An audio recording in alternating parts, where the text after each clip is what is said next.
Olá! Iniciamos hoje nossa exploração focada numa interpretação bem particular, né, das profecias sobre o sacrifício contínuo. Uhum. Aquelas práticas rituais diárias do Antigo Testamento lá no templo. Isso, encontradas no livro de Daniel. A nossa base aqui é um trecho da obra A Usurpação do Sacrifício Contínuo. Certo. O material que a gente tem em mãos, ele destaca quatro capítulos chaves de Daniel. O 8, o 9. Isso, 11 de 12 também. Exato. E examina como cada um descreve, de formas diferentes, o fim desse sacrifício. É, as nuances são importantes aí. Ok, vamos então analisar isso mais a fundo. O ponto central que essa fonte trabalha e que a gente vai explorar agora é uma diferença linguística que ela vê como crucial nesses textos. Sim. A distinção entre os verbos hebraicos, que são traduzidos como tirar e cessar. Qual que é o peso dessa distinção, segundo essa análise? Bem, precisamente.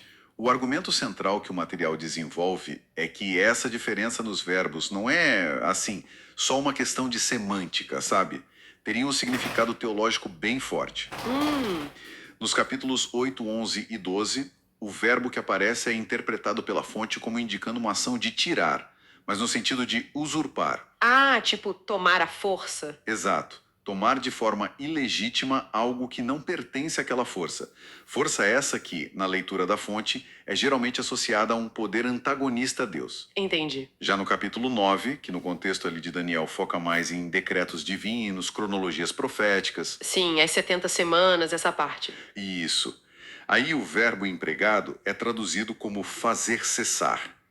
E a interpretação dada é que isso indicaria um fim legítimo, uma interrupção decretada por quem tem autoridade para isso, né? No caso, Deus.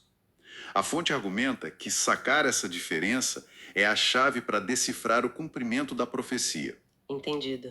Então, a lógica que estão apresentando é que a própria escolha das palavras na profecia original já apontaria para duas formas distintas como o sacrifício ia terminar. Exatamente. E como que a fonte conecta essa leitura linguística com eventos históricos ou teológicos específicos? Então, segundo essa linha de interpretação, a profecia teria de fato antecipado os dois cenários.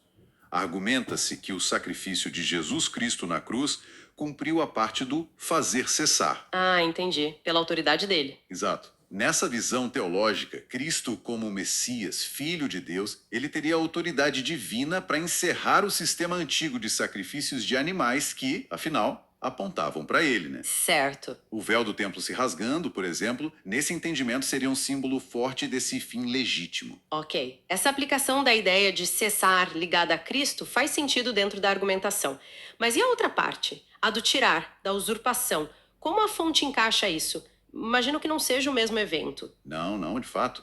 A fonte sugere que essa parte do tirar ou usurpar se cumpriu depois. Depois como? A interpretação apresentada é que, ao rejeitarem Jesus como Messias e ao insistirem na continuidade dos rituais de sacrifício lá no templo, mesmo depois da cruz, As autoridades sacerdotais da época. isso, eles teriam então usurpado essa prática. Usurpado? Como assim? Quer dizer, na perspectiva desse material que a gente está analisando, eles continuaram fazendo algo que já tinha perdido a validade, a aceitação divina, com o sacrifício de Cristo, que é visto como único e suficiente.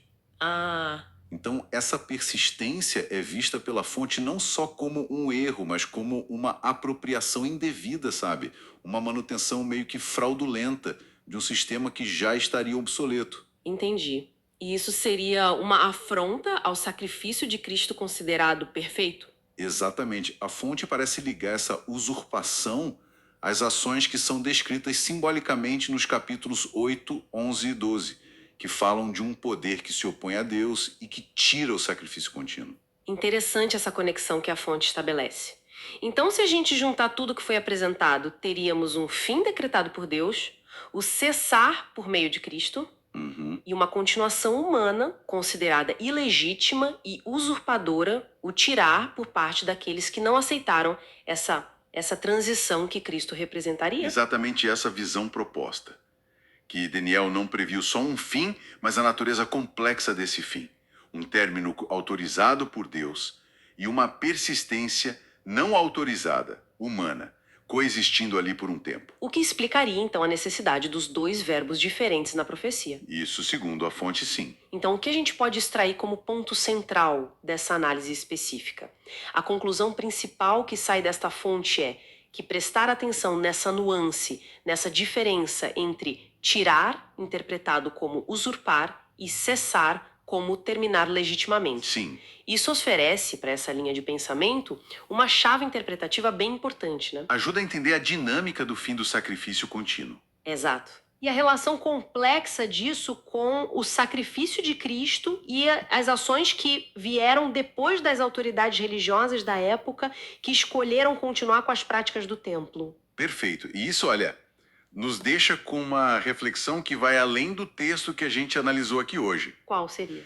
Pensar em como a interpretação detalhada de termos específicos, sabe, como a gente viu aqui com tirar e cessar em textos antigos, textos sagrados, como isso pode influenciar profundamente o jeito que a gente entende conceitos como autoridade, legitimidade Verdade. e até os processos complexos de transição dentro de tradições religiosas ou mesmo em contextos históricos mais amplos. É algo assim para a gente ficar pensando a respeito, né? Com certeza, uma boa reflexão para finalizar.